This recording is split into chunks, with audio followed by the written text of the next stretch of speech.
दोस्तों, ये the arc series के पहले सीजन का आखिरी एपिसोड है। सीजन 2 अभी तक रिलीज नहीं हुआ, ना ही ये अनाउंस किया गया है कि कब रिलीज होगा। फिलहाल के लिए हमारे पास इतनी ही कहानी है, तो ज्यादा वेट ना करें। जैसे ही आएगी तो इस चैनल पर आपको जरूर मिलेगी और सब्सक्राइब करना ना भूले। तो अब द आर्क की कहानी यहाँ तक पहुंची है कि आर्क 1 और आर्क 15 यान प्रोक्सिमा बी ग्रह के करीब है।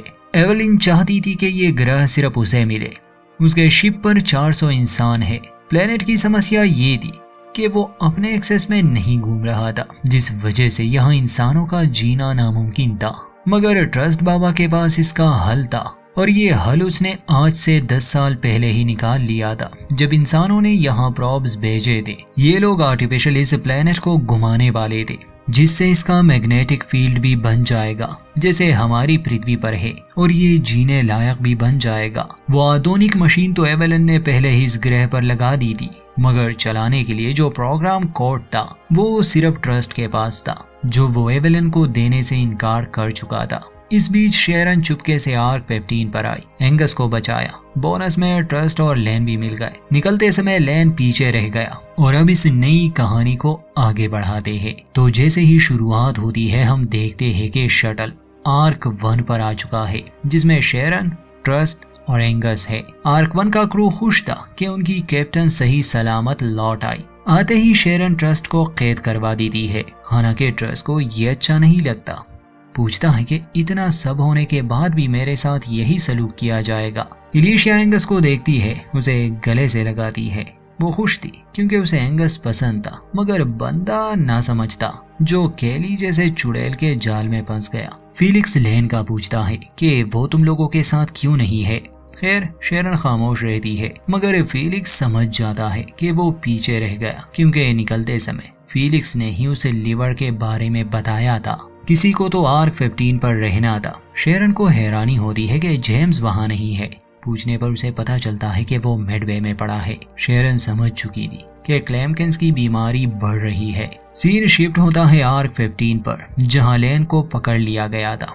3 गार्ड्स उसे सिक्योरिटी स्टोरेज में बंद करने जा रहे थे, मगर शुरू से हमने लैन का कोई फाइट सीन नहीं देखा, जिसका मतलब कि या तो उसे लड़ना नहीं आता या वो लड़ता नहीं। उसके हाथ बांध दिए गए थे, इसलिए वो एक गार्ड से कहता है कि तुम लोग जानते हो मैं इस दरवाजे को नहीं तोड़ सकता, इसलिए मेरे हाथ खोल दो। और जैसे ही एक गार्ड उसके हाथ खोलता है, लैन बंदे में जॉन विक वाली आत्मा आ जाती है। तीनों को वही ढेर कर देता है। उनमें से वो एक का कॉम ले लेता है, जल्दी से आर्क 1 पर संपर्क करता है। वो शेरन से कहता है कि तुम लोगों को यहाँ से निकलना होगा, FTL चार्ज करो और निकलो यहाँ से। शेरन पूछती है कि एवेलिन हमारे पीछे आएगी, तो लैन जवाब में कहता है कि अगर मैं उनका FTL डिस्ट्रॉय कर दूं। लैन का प्लान यही था। साथ ही वो शेरन से माफी भी मांगता है। खैर, शेरन को भी ये सब सही लगता है। आर्क 15 की सिक्योरिटी अलर्ट कर दी गई थी, मगर फिर भी लैन किसी तरह रिएक्टर चेम्बर तक पहुंच गया। वहां काम करने वाले शख्स को वो बेहोश कर देता है और FTL को डिस्ट्रॉय। वो शेरन से कहता है कि अब तुम लोग जाओ यहाँ से, इनका FTL तबाह हो चुका है। इससे पहले कि शेरन उसे कुछ कह पाती, कनेक्शन कट जाता है, और जब रिस्पांस मिलता है तो वो एवेलिन थी, जिसने लैन को पकड़ लिया था। वो शेरन से कहती है कि लैन इस समय बात नहीं कर सकता, पर हम बात करेंगे। शेरन को लैन की थोड़ी बहुत फिक्र तो थी।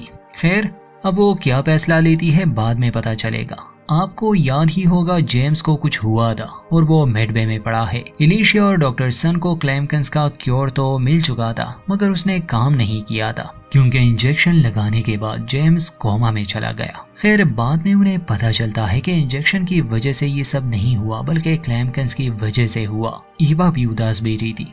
इतने में जेम्स को होश आता है। पूछता है कि क्या हुआ, तो डॉक्टर सन उसे बताती है कि माफ करना जेम्स, मगर उस क्योर से कोई बात नहीं बनी। ये सुनते ही जेम्स को बहुत गुस्सा आता है। वो मेडबे से जाना चाहता था, मगर ईवा उसे रोकती है। जेम्स कहता है कि मुझे गुस्सा तुम लोगों पर नहीं, अपने आप पर आया है। मैंने अनगिनत बार कोशिश की अपना इलाज करवाने की, मगर हमेशा ऐसा ही होता है, मेरी उम्मीदें टूट जाती है। खैर, ईवा उसे हिम्मत देती है। कुछ देर बाद इलिशिया और डॉक्टर सन क्योर को लेकर बातें करते हैं। तब सन देखती है कि जिस ट्यूब में उन्होंने जहर और उसके साथ और भी केमिकल्स मिलाए थे, वो सब अब लिक्विड फॉर्म में नहीं, ये बात उन्हें अजीब लगती है, ऐसा होना नहीं चाहिए था। तब एलिशिया को रियलाइज होता है कि क्योर से बात नहीं बनी, क्योंकि ये लिक्विड किसी और केमिकल के साथ रिएक्शन करता है, मतलब हीलियम के साथ, क्योंकि ये लोग पृथ्वी पर नहीं है और स्पेसशिप में आर्टिफिशियल ऑक्सीजन बन रही है, तो बहुत कम मात्रा में यहाँ हीलियम भी है। जब भी ये लोग उस कंपाउंड को बनाते हैं तो शिप में मौजूद बहुत कम हीलियम की वजह से वो सारा कंपाउंड एक अलग शक्ल ले लेता है।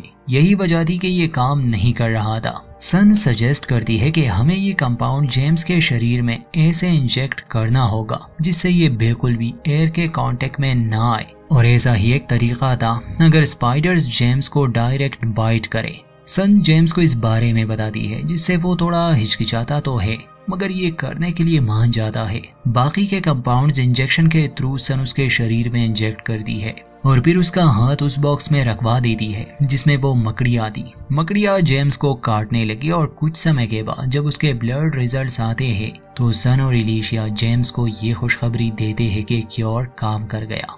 सभी खुश थे, ईवा और जेम्स तो कुछ ज्यादा ही, यहाँ तक कि जेम्स बच्चों की तरह रोने लग जाता है। वैसे ये वाला क्योर एवेलन को कभी नहीं मिलने वाला जब तक उसके वैज्ञानिकों को इसके बारे में पता चलेगा। एवेलन गुजर चुकी होगी। ब्रिज पर जब ईवा लौट आती है तो उसकी आंखों में आंसू थे। शेरन उसे देखती है तो उसे फिक्र होने लगी। पूछती है कि ईवा तुम ठीक तो हो? ईवा कहती है कि हाँ मैं बिल्कुल ठीक हूँ और जेम्स के क्योर वाली बात बता देती है। शेरन को भी इस बात से खुशी होती है क्योंकि जब से इन लोगों को पता चला है कि जेम्स को क्लैम्किंस है तो इन्हें डर था कि किसी दिन वो जेम्स को खो देंगे। शेरन भी भावुक हो जाती है और कहती है कि हमें एक मीटिंग करनी होगी। सभी को बुलाया जाता है। शेरन चाहती तो यहाँ से निकल सकती थी, FTL चार्ज हो चुका था, मगर वो एवेलन से संपर्क करती है और एक सौदा करती है। कहती है कि हम तुम्हें क्योर दे सकते हैं और ये क्योर तुम्हें या तुम्हारे डॉक्टर को कभी पता नहीं चलेगा। दूसरा, मैं ट्रस्ट को इस बात के लिए मना लूंगी कि वो तुम्हें उस मशीन का प्रोग्राम दे दे जिससे प्रोक्सिमा बी भी घूमने लगेगा। इस सब के बदले पहले लेन को यहाँ भेजना होगा और प्रोक्सिमा बी पर हम भी रहेंगे। एवेलिन को गुस्सा तो बहुत आया था कि मैं ये नहीं कर सकती, मगर ये जान कर के शेरन सच कह रही है और अगर एवेलिन इस डील को नहीं मानती तो आर्क 1 का FTL चार्ज हो चुका है। ये लोग 30 सेकंड्स में यहाँ से निकल सकते हैं और आर्क 15 वाले हमेशा के लिए यहाँ फंस जाएंगे, क्योंकि ना तो फिर वो किसी और ग्रह पर जा सकते हैं ना ही प्रोक्सिमा बी पर रह सकते हैं। मजबूरन एवेलिन इस डील के लिए तैयार हो जाती है। एवेलिन को शक तो था कि शेरन धोखा देगी और शेरन को भी शक था कि एवेलिन धोखा देगी। शेरन पहले तो ट्रस्ट के पास जाती है जिसे एक रूम में बंद किया गया था। शेरन उसे कहती है कि तुम्हें ये काम हमारे लिए करना होगा, इसके बदले ट्रस्ट अपनी आजादी चाहता था, मगर शेरन इनकार करती है और कहती है कि अगर तुमने हमें वो प्रोग्राम कोड नहीं दिया तो मैं तुम्हें एवेलिन को सौंप दूंगी। ये सुनकर ट्रस्ट मान जाता है। आर्क 15 पर दिखाया जाता है कि एवेलिन अपने कुछ सैनिक लिए शटल में बैठने वाली थी, मगर लेन उसे कहता है कि तुम एक जीनियस होने के साथ साथ बेवकूफ भी हो। अगर तुम शेरन को धोखा देने की कोशिश करोगी तो तुम्हें पछतावा होगा। मैं उसे जानता हूँ, मेरी मानो तो धोखा देने की कोशिश मत करना। वहाँ आर्क 1 पर भी जेम्स और बाकी सबको शक था, इसलिए एयर लॉक के करीब सभी हाथ में कोई ना कोई हथियार लिए खड़े थे। उन्हें डर था कि शायद एवेलिन अपने सैनिक भेजे। खैर जैसे ही दरवाजा खुला तो लेन बाहर आता है। इसके बाद शेरन एवेलिन से कहती है कि अगर तुमने कोई भी चालाकी की तो ये डील ऑफ समझो। शेरन के लोग शटल की तलाशी लेते हैं कि कहीं ऐसा तो नहीं कि उसने यहाँ किसी को छुपाया होगा। ये लोग जब देखते हैं कि सरबरी कैली बीन के साथ आई है तो शेरन को बहुत गुस्सा आता है कि आखिर तुम इसे यहाँ क्यों ले आई, इसने हमारे क्रू मेंबर्स को मार डाला। एवेलिन कैली को देखती है, उसे भी गुस्सा आता है। वो एक जोरदार थप्पड़ उसे मार देती है क्योंकि एवेलिन उसे नहीं लाना चाहती थी। कैली कहती है कि अब आपके पास इतना समय नहीं है माँ, और मैं चाहती हूँ कि आपके आखिरी वक्त में मैं आपके साथ रहूं। एवेलिन शेरन से माफी मांगती है कि इसे लाने का मेरा कोई इरादा नहीं था। खैर शेरन बात को तो समझ गई और वो कैली के हाथ बांध देती है। लेन को देखकर शेरन और जेम्स उससे सुलह करते हैं क्योंकि उन्हें अब लेन पर भरोसा था। एवेलिन को मिडबे में लाया जाता है जहां डॉक्टर सन वही प्रोसेस रिपीट करती है जो उसने जेम्स पर किया। हालांकि एवेलिन को शक था कि शायद ये इन लोगों की कोई चाल हो सकती है, मगर जेम्स उसे कहता है कि यकीन करो ये ऐसे ही होने वाला है। मैं ये कर चुका हूँ। और शेरन कहती है कि अगर हमें तुम्हें मारना ही होता तो मैं सीधा तुम्हें एयरलॉक से ना फेंक देती। खैर ये बातें सुनकर एवेलिन को यकीन तो आ जाता है। वो उस बॉक्स में बेझिझक अपना हाथ रख देती है जिसमें मकड़ी आती। उस समय केली कहती है कि मैं ये सब नहीं देख सकती, मेरी तबीयत खराब है, मुझे बाथरूम जाना होगा। इलीना उसे बाहर ले आती है, मगर बाहर आते ही केली फिर से अपना असली पागलों वाला रूप दिखा देती है जब वो इलीना पर हमला करके उसे बेहोश कर देती है। आर्क 1 पर उसके आने का मकसद कुछ और ही था। खैर थोड़ी देर बाद मिडवे में डॉक्टर सन एवेलिन को उसके मेडिकल रिपोर्ट्स दिखाती है जिसके हिसाब से अब क्लेमगन्स की बीमारी धीरे धीरे ठीक हो जाएगी। ये जानकर पत्थर दिल एवेलिन की आंखों में भी आंसू आ जाते हैं। वो डील मानने को पूरी तरह से तैयार थी, बस वो अपने शिप पर जाना चाहती थी जहां उसका अपना डॉक्टर इस बात को कंफर्म करेगा। अब इससे पहले कि वो शटल में जाती, फीलिक्स भागते हुए आता है, कहता है कि हमारे गार्ड्स पर हमला हो चुका है और केली भाग गई। ये सुनते ही शेरन गुस्से में एवेलिन से पूछती है कि बताओ तुम लोग क्या प्लान बना रहे हो, मगर एवेलिन को इस बारे में पता नहीं था। वो कहती है कि एंगस कहाँ है। केली उसी से अपना बदला लेने आई है। बायो शेल्टर में केली एंगस पर हमला कर देती है। वो उसे मारने वाली थी क्योंकि केली ने उसे कहा था कि एंगस अगर तुमने मुझे धोखा देने की कोशिश की तो मैं तुम्हें मार दूंगी, मगर इस बार इलिशिया को पता था, इसलिए ठीक समय पर वो पहुंचकर केली के सर पर एक चीज दे मारती है। एंगस तो बच जाता है मगर केली कोमा में चली गई। अब आर्क 1 वाले इतने बुरे भी नहीं थे, इसलिए वो केली का भी इलाज करते हैं, मगर एडवांस फैसिलिटी ना होने की वजह से डॉक्टर सन उसे नहीं बचा सकती थी। इसलिए एवेलिन कहती है कि आर्क 15 पर हमारे पास ये सब है, मैं इसे वहां ले जाना चाहती हूँ। तो शेरन इसकी इजाजत दे देती है। साथ ही एवेलिन शेरन से माफी मांगती है कि उसका ऐसा कोई इरादा नहीं था, ये सब केली की बेवकूफियों की वजह से, और एवेलिन वो सब बातें मानने को तैयार थी। अब एवेलिन केली को लिए आर्क 15 पर वापस चली जाती है। जब शेरन ने ट्रस्ट से उस प्रोग्राम की डिमांड की थी तो बदले में ट्रस्ट ने केट को आजाद करने का कहा था। शेरन ने उसे आजाद तो कर दिया था, वो ट्रस्ट से भी मिलने आती है, दोनों कुछ बातें करते हैं। वैसे बाकी सबको तो नहीं पता कि केट और ट्रस्ट के बीच चक्कर चल रहा है। केट अब काफी उदास रहने लगी थी। खैर एंगस और इलिशिया के बीच भी सब ठीक हो जाता है जब एंगस उससे माफी मांगता है कि मैं बेवकूफ था जो केली पर भरोसा कर बैठा, मगर इलिशिया उसे हौसला देती है। वैसे भी वो उसे पसंद करती थी। दोनों ही इस ग्रह प्रोक्सिमा बी पर कुछ रिसर्च करते हैं। एक बात इन्हें पता चलती है कि इस ग्रह के दूसरे साइड पर पानी है, हालांकि उस पानी को जम जाना चाहिए था पर वो लिक्विड फॉर्म में था। ये अंत में पता चलेगा कि ऐसा क्या है वहाँ। अब जेम्स ठीक हो चुका था, इसलिए वो और ईवा बायो शेल्टर में डेट पर चले जाते हैं। शेरन और जेम्स जब ब्रिज की तरफ आते हैं, रास्ते में उन्हें लेन मिल जाता है जो शेरन से ये रिक्वेस्ट करता है कि मुझे मेरा ओहदा वापस दिया जाए ताकि मैं भी ब्रिज पर लौट आऊं। और अब चूंकि शेरन को उस पर शक नहीं था और भरोसा हो चुका था, इसलिए खुशी खुशी लेन को वापस से लेफ्टिनेंट बना दिया जाता है। और अब बारी थी प्रोक्सिमा बी को रोटेशन में लाने की। ब्रिज पर सभी मौजूद थे।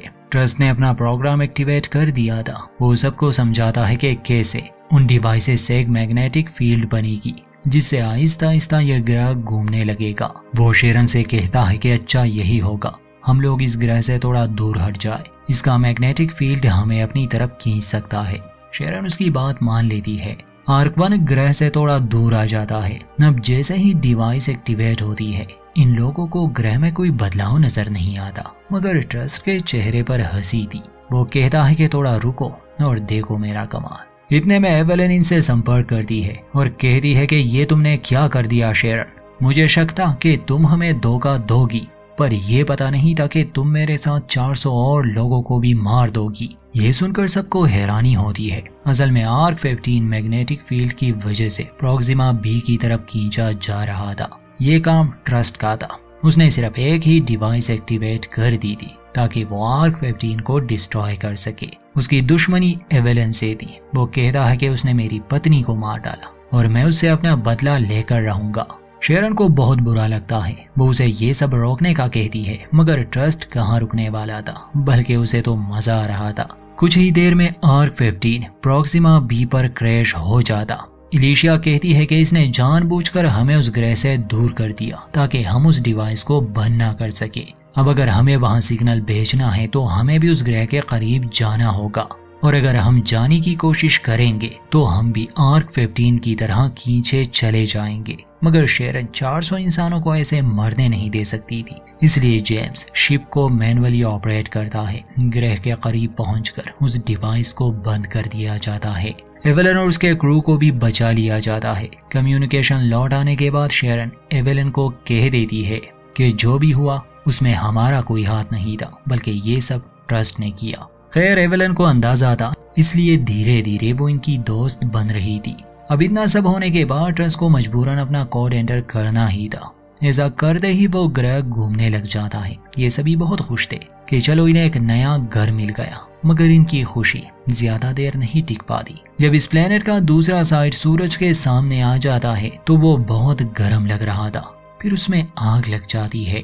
इलिशिया उलझन में थी, समझ नहीं पा रही थी कि उस तरफ तो समंदर होना चाहिए था, मगर असल में वो मीथेन था। और अब उसने आग पकड़ ली। बुरी खबर ये थी कि इस ग्रह पर मीथेन का एक समंदर था, जिस वजह से ये किसी भी समय फट सकता था। अजीब बात ये थी कि इन लोगों ने आज से 10 साल पहले यहाँ प्रॉब भेजे थे, तो क्या उन प्रॉब्स ने यहाँ की पूरी जांच नहीं की? खैर ये इन्हीं की गलती है। अब इन लोगों को इस प्लेनेट से कहीं दूर जाना होगा। असल में ये एक बहुत बड़ा बॉम्ब था जो फटने वाला था। शेरन अपने क्रू को आदेश देती है कि जितनी जल्दी हो सके हमें इस ग्रह से दूर ले जाओ। ईवा स्पीड को डबल कर देती है। शेरन ने आर्क 15 को भी खबर कर दी थी। देखते ही देखते प्रॉक्सिमा भी एक बड़े धमाके के साथ तबाह हो गया। ये लोग निकलने में तो कामयाब हुए, मगर ग्रह का एक बड़ा टुकड़ा इनके शिप को बुरी तरह से डैमेज कर देता है। ब्रिज का संपर्क बाकी के शिप से टूट गया। इलिशिया कहती है कि इस बार हम नहीं बचने वाले। जल्द ही शिप का ऑक्सीजन बंद होने वाला है और सारे दरवाजे बंद हो चुके थे।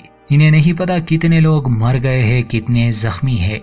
तभी इनके सामने आर्क 15 आ जाता है। पहले तो इन्हें लगा कि एवेलिन इनकी मदद नहीं करेगी, मगर वो संपर्क करती है और कहती है कि हम मदद भेज रहे हैं। ये सुनते ही सभी के चेहरों पर खुशी आ जाती है।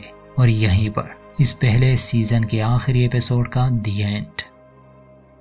जब सीजन 2 रिलीज होगा तब पता चलेगा ये लोग क्या करते हैं, क्योंकि ये लोग सिर्फ स्पेस में तो नहीं रह सकते, इन्हें किसी ग्रह पर भी तो जाना होगा। और अगला टारगेट जरूर वो रोज ग्रह है। अजीब बात है, पिछले 12 एपिसोड से प्रॉक्सिमा बी की उम्मीदें लिए हम और ये दोनों स्पेसशिप वाले बैठे थे, मगर वो तो पलक झपकते ही खत्म हो गया। उम्मीद है इनके आगे का सफर अच्छे से कटेगा। अब आगे की कहानी कब रिलीज होगी अभी तक नहीं बताया गया, पर अगर कोई भी अपडेट आती है तो हम आपको जरूर अपडेट करेंगे।